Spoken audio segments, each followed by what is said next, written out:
Bonjour, bienvenue dans cette nouvelle émission Quoi de neuf. Aujourd'hui, je reçois Florent Grabin, président de l'association Puma pour une Martinique autrement. Bonjour Florent Grabin. Bonjour Mano et puis bonjour aux téléspectatrices, téléspectateurs, ceux qui nous regardent. À l'Afrique, je dis salam alaikum. Ils nous écoutent là-bas. Souvent, j'ai des remontées. Oui, sur Facebook, effectivement. Donc, bonjour à la communauté Facebook qui nous regarde un peu partout dans le monde. Florent Grabin, aujourd'hui, je vous ai demandé de venir pour faire un point sur la situation de l'eau à la Martinique. Toujours, c'est un feuilleton à rebondissement. Nous sommes a priori en carême. Il pleut. On fait des forages. Il y a 2 forages. Et malgré tout, il y a eu des coupures d'eau, il y a eu des tournantes. Est-ce que finalement cette histoire d'eau ne finira jamais à la Martinique? Qu'est-ce qui se passe? Qu'est-ce qui empêche que cette situation se stabilise, se pérennise? Quoi dire? Ça a tellement baillé pour dire encore. On a parlé d'assemblée unique de l'eau. On a parlé de beaucoup de choses. On en est où, s'il vous plaît? L'eau, une drôle d'histoire. C'est vraiment ce qu'on appelle une histoire d'eau. Ah oui. Hein. Vraiment une histoire d'eau. Qui est une affaire purement martiniquaise. L'eau à la Martinique est gérée que par des Martiniquais. Que l'on prenne assemblée, donc notre assemblée qui est l'une des rares assemblées de France et de Navarre à avoir une usine d'eau, c'est la CTM. Hier c'était le Conseil général, c'est devenu CTM. Collectivité territoriale martiniquaise. Les communes, avec hier des régies d'eau, ont basculé sur le EPCI et ensuite on a vu que nous avons 3 EPCI dont Odyssey, qui est, disons, l'enfant de la CACEM. Donc on a 2 EPCI 100% politiques et EPCI Fort-de-France, CACEM, politique aussi, mais administratif. La seule régie que nous avons en Martinique. Donc on a les 2 concurrences les unes en face de l'autre. Et on parle de l'eau régulièrement. Effectivement, là aujourd'hui, la nature est complètement déglinguée. Nous sommes en période de carême, on ne devrait pas avoir une goutte d'eau. La semaine qui vient de se passer, là, on a eu de l'eau en veux-tu, en voilà. Mais, téléspectatrices, téléspectateurs... On a eu de l'eau en veux-tu, en voilà, on parle de la pluie. Oui, on ne parle pas dans les robinets forcément. De l'eau de la nature. Il ne faut pas oublier une chose, c'est que l'eau qui est livrée au robinet sort à plus de 90% des rivières. Elle est lavée, traitée, avant d'être distribuée. On a les usines où? Dans le Grand Nord, Vivet, des usines dans le centre. On a une usine au Mont-Nevers, une usine du côté du Gomorne, mais qui prend son eau plus haut. Ce n'est pas parce qu'il pleut à Ducos, qu'il pleut au François, qu'il pleut au Marin, qu'il pleut dans le sud, qu'il y a de l'eau dans le robinet. Ce n'est pas vrai. Il faut que cette eau qui est tombée dans le nord soit traitée pour descendre. Et tout récemment, nous avons vu une grande messe à partir du forage de Korboliki. Pour la CACEM. C'est nouveau, ça. Oui, mais c'est une sorte de forage, non? Alors, c'est une affaire qui est vieille, très vieille. Ils ont mis du temps. Pour X raisons, finalement, on a mis en service la première unité. Donc, on a foré dans la nappe phréatique, prendre de l'eau pour faire remonter, pour traiter, pour permettre dans le réseau CACEM d'avoir de l'eau. Ça veut dire que l'eau qui tombe du ciel n'était pas suffisante pour pouvoir... En période de carême. En période de carême. La rivière blanche ne nous donne pas... Ça sèche. Elle sèche, elle ne nous donne pas suffisamment d'eau. Nous, Puma, avec Pierre Davidas, on s'est battu pour qu'on puisse faire en sorte que l'on puisse prendre l'eau. Parce qu'il faut savoir une chose, on a beaucoup d'eau du côté atlantique, que nous pouvons récupérer, qui est aujourd'hui traitée. Mais on a énormément d'eau côté Caraïbes qui part à la mer. Nous avons demandé, et on a mis 35 ans, on a longuement discuté avec, Puma a longuement discuté avec Yvon Paquet, président d'Odyssey. Et finalement, il a admis, après 35 ans, il m'a dit, OK, pas de problème, on pourrait éventuellement prendre cette eau à Saint-Gendarme, du côté de Font-Saint-Denis. On a 2 postes forestiers qui ont été abandonnés. Là, il y avait 2 maisons à 2 choux, un peu plus bas. Faire 2 gros réservoirs, là. Faire monter l'eau, c'est possible avec une pompe, et après, par gravité, descendre vers Saint-Joseph. À ce moment, on n'aurait pas eu de problème d'eau lors du carême. jusqu'à maintenant, Cette ça tourne dans tous commune, les sens. quelle commune nous là-haut? Mont-Nevers, c'est ça? Non, Font-Saint-Denis. Font-Saint-Denis, cette commune, l'eau de Font-Saint-Denis Descend et ça au part à la Carbet. mer. Et ça va Et au ça va Carbet, au Carbet, ça va à la mer. à la mer. Elle n'est pas C'est traitée pas traité pour distribuer pour la population. Pour la population. Et c'est une très bonne eau. Ouais, On a très peu de pesticides sur ce secteur-là. Ils n'ont pratiquement pas de pesticides là. ouais. Il n'y a pas d'agriculture, c'est pas possible. Bon, un petit retour en arrière. Serge Letchimy est arrivé au pouvoir en juillet. Il a remis Séguinou en route. Est-ce que c'est fait ça? Je suis passé la semaine dernière, j'ai vu, là encore, je ne pouvais rien faire d'autre, en parole sans parole, j'ai signé. Il fallait faire la distribution de l'eau pour la population. Ils ont quand même traversé la rivière du Lorrain, alors qu'on a un tuyau qui est en bon état, qui traverse sous la rivière, un tuyau qui a au moins une quarantaine d'années, en bon état. J'ai vu qu'ils avancent. J'espère que d'ici la fin du mois de mars, avril, ils vont pouvoir commencer à livrer. J'espère. Je dis avec précaution, ce réseau est resté trop longtemps en sous-usage et on ne va pas développer tous les problèmes techniques de géologie. Non, la dépollution, là, ils vont dépolluer la nouvelle installation et tout, mais la résistance mécanique de l'actuel réseau qui a plus de 40 ans, qui, dans la technologie de l'époque, on emboîtait. Ce qu'on a fait là aujourd'hui, on n'a pas emboîté, on a boulonné pour éviter que ça puisse décocher. Bien sûr. Ce que nous craignons, avec la poussée qui se fera, avec les zig et les zags qu'ils ont ajoutés, on aura des problèmes. Nous disons, attendons. Maintenant, nous souhaitons à Serge Letchimy que ce chantier soit réussi, qu'on puisse commencer à envoyer de l'eau dans le sud. Mais stop. Stop. Une fois qu'on a débloqué le bouchon de Séguinou, on se tout de suite après au bouchon de Font-Saint-Jacques. À Sainte-Marie. À Sainte-Marie. Les tuyaux sont là. On n'a pas encore réglé tous les problèmes. Et concernant cette population, nous l'avons dit et nous le précisons, ce sont des personnes qui vont souffrir plus de 20 ans avant d'être indemnisés ou être pris en considération. Séguinou, le père Bali avait les moyens, il s'est défendu devant les tribunaux. On s'est heurté à un problème bassement politique avec l'ancienne majorité, sur de racisme, béqué, pas béqué, et on a vu ce que ça a donné. Serge, une fois élu, Letchimy, il a signé, il a payé, il fait. Maintenant, nous disons, faisons très attention à ce qui se passe sur Font-Saint-Jacques. N'oublions pas une chose, l'origine de Font-Saint-Jacques, c'est le déboîtage de l'assainissement sous la route, qui a permis à l'ancien tuyau d'être dans une zone liquéfiable, qui s'est décoché, et puis boum, on a eu le résultat. Maintenant, si on ne fait pas toutes ces réparations normalement, on n'aura pas encore le volume, on ne pourra pas récupérer le débit normal de l'usine de Vevey. Donc la situation s'est quand même améliorée, les choses ont démarré, on avance. On avance. Alors, cette problématique de l'eau, on avait parlé de l'Assemblée unique de l'eau.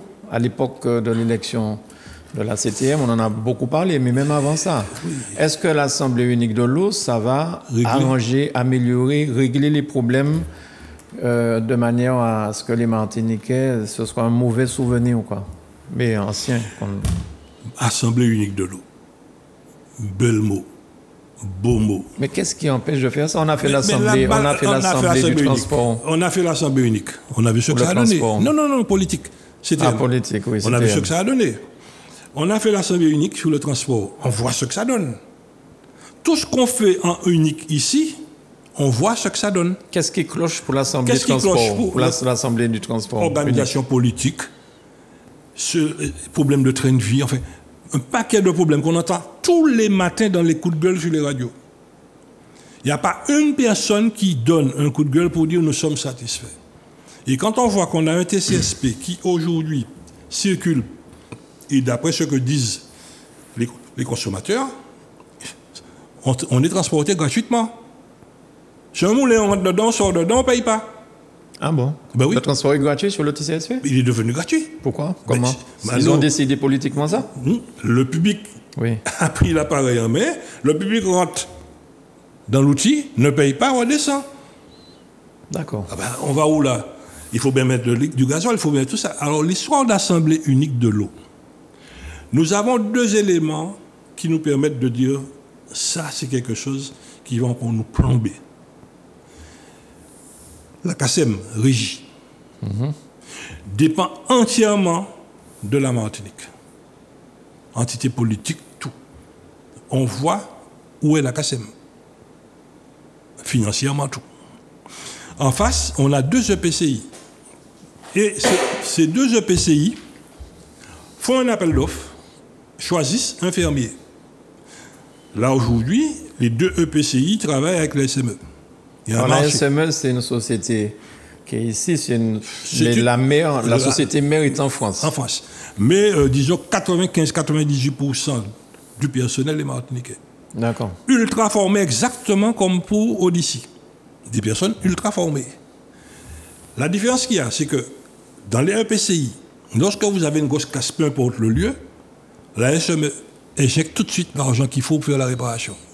Et ce n'est pas 10 fois, ce n'est pas 10 euros. Hein. La réparation est faite. Odyssey, ils sont souvent obligés d'appeler la SME. Est-ce que tu peux me dépanner avec 2 tuyaux, 2 pièces de ceci, de cela? C'est une complexité, la régie de Fort-de-France. Donc on ne peut pas dire qu'on a sur le territoire en Martinique une régie qui ne fonctionne pas. Tous les rapports sont là. Il suffit d'avoir le dit de l'eau sur la Martinique. Tous les rapports sont là. Et puis en face, on a des EPCI. Non, mais ces rapports-là, qui les a fait, ces rapports-là? Est-ce qu'ils sont à la disposition? Ah, si, ils sont disponibles. Il suffit de taper sur Internet audit de l'eau en Martinique. À quelle année? C'est vieux, ça doit avoir 5-6 ans. D'accord. Bon, l'histoire de l'eau, c'est pareil, c'est pas régulièrement mis à jour. Hein. Mais ces rapports-là, les politiques, ils ont les rapports, non? Ils ont tout ça en main. Ils ont tout ça en main. Et ces rapports-là ont été faits par des professionnels. Oui, il y a des bureaux d'études. C'est fait d'une manière professionnelle. Il est même dit dans ce rapport concernant Fort-de-France, on a 3000 abonnés sans compteur. 3000 abonnés sans compteur. Non, en clair, ça veut dire quoi, Mano? Tu peux avoir en face d'un individu qui a son 4x4, sa piscine, tout ça, qui a de l'eau gratuite. Et juste à côté, on a Étiennise qui ne fait que prendre un peu d'eau, se laver 2 culottes pour faire un peu à manger, qui ne parvient pas à payer l'eau, qu'on matraque. Non, mais c'est quoi? C'est la réalité. C'est écrit noir sur blanc.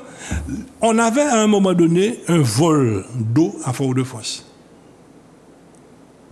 Des entreprises qui lavaient la ville, qui allaient récupérer l'eau sur les bornes d'incendie et qui facturaient les travaux. Nous avons gueulé beaucoup sur cette affaire. Aujourd'hui, pour pouvoir faire ce type de prestation, vous êtes obligé d'aller faire le plein à la trompeuse. Ils ne vont pas quitter. Merci, tu nous as suivis. Tu as mis les compteurs qu'il faut. On paye cette eau pour aller faire la prestation. Est-ce que les autres EPCI, c'est le même système? Oui, on l'a fait aussi. C'était le SIX qui est devenu Espace Sud. Et c'est grâce à, comment il s'appelle encore, l'ancien maire de Ducos. Mancé. On a fait vraiment un coucher de poignet avec Mancé qui finalement a dit OK, nous mettons des bornes. Donc en clair, ça veut dire que vous, citoyens, quand vous voyez un camion de collecteur de fosses septiques, vous voyez n'importe quel camion prendre de l'eau dans une borne à incendie, il faut bloquer cet individu. WhatsApp, vous donnez ça à l'administration. C'est un vol d'énergie, ça s'appelle. Donc finalement, c'est réglé. Il y a encore des camions hydrocureurs qui vont faire des vidanges de fosses septiques et qui vous basculent tout ça dans la nature. Ou qui viennent en plein cité d'Ilon faire rentrer dans le circuit pour ne pas payer à la trompeuse. Et nous disons... Donc sur ça aussi, c'est un problème quand même. Hein. Grave.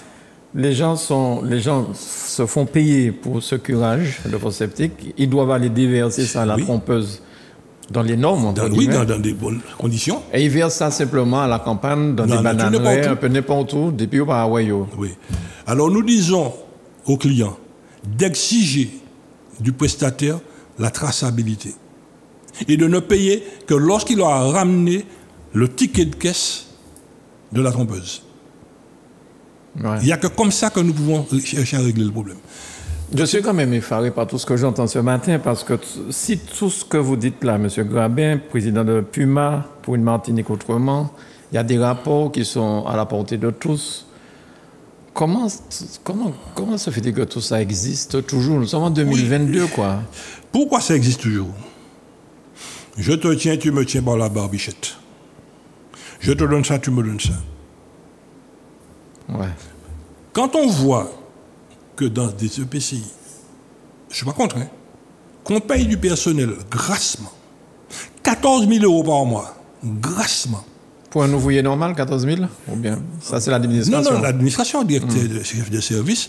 Je peux lui donner 30 000 €. 14 000 € par mois? Oui, je peux plaider. Salaire. De salaire. Je peux plaider pour 30 000 €. Il justifie son salaire.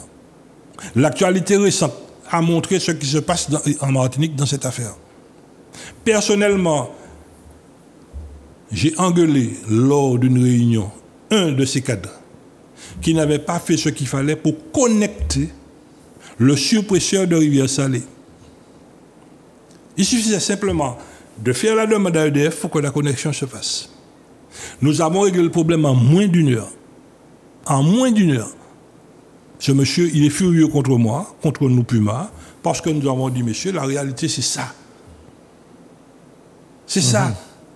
On ne peut pas venir à la télévision, parce que c'est comme ça que j'ai dit, bon, il ne peut pas pousser le bouchon aussi loin.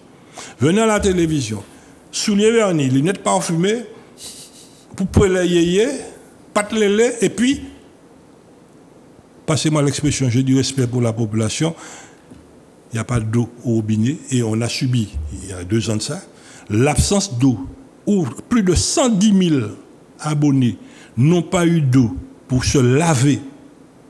Pour se laver, je vous fais grâce du reste. Non, la Martinique ne doit pas subir ce genre de choses. Alors, quand on est grassement payé, on fait le job. On n'est pas capable de faire ce job, on dégage. 14 000 €, je retiens le chiffre, c'est énorme, ça. Oui, mais... Même les députés ne touchent pas à ça.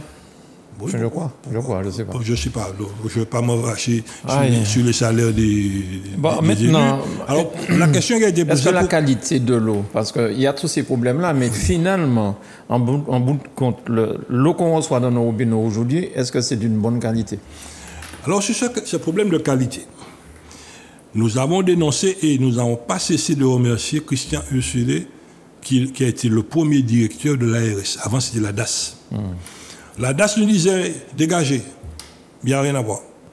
Et de guerre lasse, nous sommes parvenus à faire comprendre à Christian Ursulé que nous avons rencontré, pour lui dire, il y a un problème là. Les analyses qui sont faites à Lille, le laboratoire, quand on vérifie, ce n'est pas un laboratoire qui est qualifié pour pouvoir faire de la recherche pesticides. Il nous a écoutés et finalement il a changé. Après avoir vu le préfet de l'époque, je crois que c'était Massini, il a fait les analyses à Valence. Et Valence les a appelés pour leur dire, messieurs, nous avons les résultats en main, là, vous avez une bombe chimique en main. Et c'est qu'à partir de là qu'on a vu qu'arriver sur la table les analyses des résidus chimiques dans l'eau, chlordécone et toute la bande. Il y a 28 molécules dangereuses qui apparaissent régulièrement. Et nous avons mis la pression, le public a enfin compris. L'ancienne équipe avait, comme aujourd'hui c'est le Tibi, il est propriétaire de Vivet. C'est la plus grosse production d'eau en Martinique. Ces messieurs n'ont jamais bougé le petit doigt. Jamais bougé le petit doigt. Nous avons mis entre leurs mains des analyses contradictoires, des programmes pour qu'on puisse arriver à faire tomber l'État sur ce problème-là. Personne n'a bougé. Et la situation, c'est une situation qui s'aggrave. Parce qu'à chaque fois qu'on a une rupture d'eau dans le réseau, à l'intérieur du réseau, il y a ce qu'on appelle un biofilm chimique qui se dégrade, qui s'oxyde, qui se dégrade, et qui revient, une fois que l'eau commence à repasser dans le tuyau, qui revient chez le consommateur. Mais là, à ce moment, on a dû concentrer. Et après, une fois que ça a pris son cycle normal, on continue à recevoir des résidus. Et quand nous sommes aperçus de cette affaire, on a accompagné de scientifiques comme Gilles Seralini, tous ces bonhommes avec qui on travaille au niveau national. Ils nous ont dit, mais attendez, messieurs, faites faire les analyses chez le consommateur. Nous avons obtenu de l'actuel directeur de l'ARS, M. Viguier, qui est cancérologue. On s'est dit, bon, enfin, on a un cancérologue en face de nous, on va pouvoir discuter en grand garçon pour dire, voilà, tel cancer, tel ceci, telle combinaison. Rien n'a bougé. Pourquoi rien n'a bougé? Parce que le politique n'a pas le courage de se mettre en face de l'État pour lui dire, l'État, ok, nous avons une association qui dit ça, avec vos rapports en main, les analyses que vous avez. Nous avons décidé de faire des contre-analyses. Et en faisant les contre-analyses, l'État se serait mis sous la table. Pire, lors de l'audition d'un agent qui est parti à la retraite, dans l'affaire qui était pilotée par la chimie et puis les autres parlementaires. C'était la commission parlementaire. Chlordécone et Paraquat. Cet homme en larmes à l'Assemblée nationale indique, tout le monde peut voir la vidéo, tout le monde peut voir le rapport, que ma direction m'avait toujours dit de ne jamais parler de ça. Présence de chlordécone dans l'eau et les autres molécules. Alors, je dis, mais il y a un problème. Ça a été diffusé, tout le monde l'a vu et entendu cette affaire, et personne n'a bougé. Ben, on arrive à la fin de l'émission, mais il faudrait peut-être faire une émission plus longue sur ça, parce que... Mais plus longue, mais en présence de ces hommes-là. Mais oui, mais ma question reste entière. Ce problème dure depuis tellement d'années. Plus de 40 ans. Plus de 40 ans. Les différents partis politiques se sont succédés à la tête de l'administration, des entités en tout cas qui gèrent ça. Oui. Pourquoi ça n'avance pas? Et finalement, vous, Puma, pour une Martinique autrement, une association déclarée en bonne et due forme, est-ce que vous pouvez rester en justice? Est-ce que vous pouvez aller en justice? On peut rester en justice. Mais qui dit justice, Mano, dit biscuit, stimulus, beaucoup d'argent. Ouais. Beaucoup d'argent. En face, j'ai des collectivités, c'est pas la même. Bon, donc ils vont prendre 400 avocats pour essayer de nous casser. Nous, on ira avec 2 avocats, 3 avocats, et puis on est vite mort. Non, mais... Le seul avocat qu'il faut, c'est la population. Oui, c'est ce que j'allais dire. Mais enfin, j'ose espérer quand même que les juges en face, même si vous n'avez que 3 avocats contre 400 avocats, ils sont là pour rendre la justice. Oui, mais... S'il y a les rapports, s'il y a tout ça... Mano, je suis peut-être naïf. Non, ce n'est pas une question de naïveté. Il y a une réalité qui est là. On a bien vu ce qui s'est passé dans l'histoire de la justice envers la chlordécone. Ouais. On a notre ministre de l'Environnement local. Ministre de l'Environnement local, ça c'est qui? Tournesol. Il est monté au créneau, il a écrit, il a tout fait. Mais un livre qui est truffé d'erreurs scientifiques. Ouais. Il a tout fait. Il a attaqué avec un avocat de Guadeloupe. Et on a vu les résultats en non-lieu. On n'est plus dans les délais. Et puis, Moukam.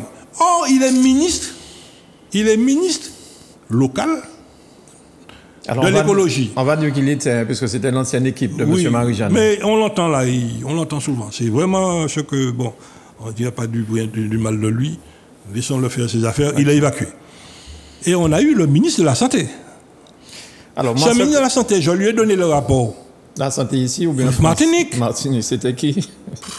Avec les affaires ministères, c'est qui? On a tous ils considèrent qu'on est dans un État en Martinique. Ah oui, d'accord. Mais c'était qui le ministre de la Santé? De mémoire, l'ancienne équipe, toujours? Oui, l'ancienne équipe. Donc nous disons... Francis Carole, d'accord. Messieurs, tu dis, si on peut faire une émission plus longue, je suis d'accord. Comme ils disent, je suis un violent. Ah bon? Oui, alors tu m'attaches sur la chaise. Mais non, ça va bien se passer. Et puis, on me met tous ces hommes-là devant la caméra. Parole contre parole, dossier contre dossier. Et le juge de la rue pourra dire qui fait pas. Il y a des élections qui arrivent, donc ils vont peut-être accepter. Ou peut-être ne pas accepter. Ah, ils vont entrer sur le tapis. Très bien. Mais enfin, en attendant, ce sont des dossiers qui sont assis au tribunal. Mais un juge ne bouge que quand il y a une plainte. Ouais. Et la première chose qu'on cherche à faire, c'est la recevabilité. Ça, je n'ai aucune crainte sur ça. Maintenant, ça demande, je dis, parce que là, on a des solutions. Nous espérons que le mot de la fin, puisque... pour cette année, on parviendra à le faire pour une Martinique autrement. On a trop de victimes de cette affaire. On s'est fait couillonner dans tous les sens, dans tout ce qui se passe ici en matière sanitaire. Nous avons trouvé la fenêtre de tir. On ne dit pas plus, mais on n'a pas besoin de bac plus 12 pour faire ça. On parviendra à faire le nécessaire. Ce n'est pas normal ce qui se passe là et qu'on ait une population aussi en mauvaise santé à cause simplement de l'eau de son robinet. Merci Florent Grabin. Je rappelle que vous êtes président de l'association Puma pour une Martinique autrement et chroniqueur à Zouk Télévision, mais là je pense qu'il faudra vraiment revenir sur ça avec les gens là dont vous parlez en face, on verra bien ce qui va sortir. Parce que dans tout ça, c'est le bien des Martiniquais qui m'importe. Hein. Moi j'ai envie que le problème soit réglé pour qu'enfin on ait une eau potable. C'est quand même pas possible. Merci. Une eau propre à la consommation humaine. Bien sûr. Parce que juridiquement parlant, l'eau est potable, c'est une eau que l'on livre après cyclone. Donc le texte du Code de la santé publique est clair dessus. Mais une eau propre à la consommation humaine, on est très loin de ça. Et nous disons encore merci à Cyril Letchimy d'avoir pris ce taureau par les cornes et d'avoir commencé ce chantier. Il est long, très long. Il a bâti, mais au moins il a démarré. Très bien, mais c'est un bon gourmand. On va penser qu'il arrive. Allez, merci beaucoup Florent, merci à Manuela, merci à vous chez vous de nous avoir suivis. Si vous avez des commentaires, n'hésitez pas à nous faire des mails zouktv@gmail.com que nous allons transmettre à M. Grabin. Ou l'adresse mail de Puma, c'est quoi? Puma, A2SOPUMA, @orange.fr. Voilà. Donnez-nous des informations, dites-nous ce que vous pensez de tout ça, faire une émission la plus large possible, mais enfin avec le maximum d'intervenants, que vous soyez éclairés. Merci beaucoup. Bonne journée à vous et à très vite sur Zouk TV. Merci encore.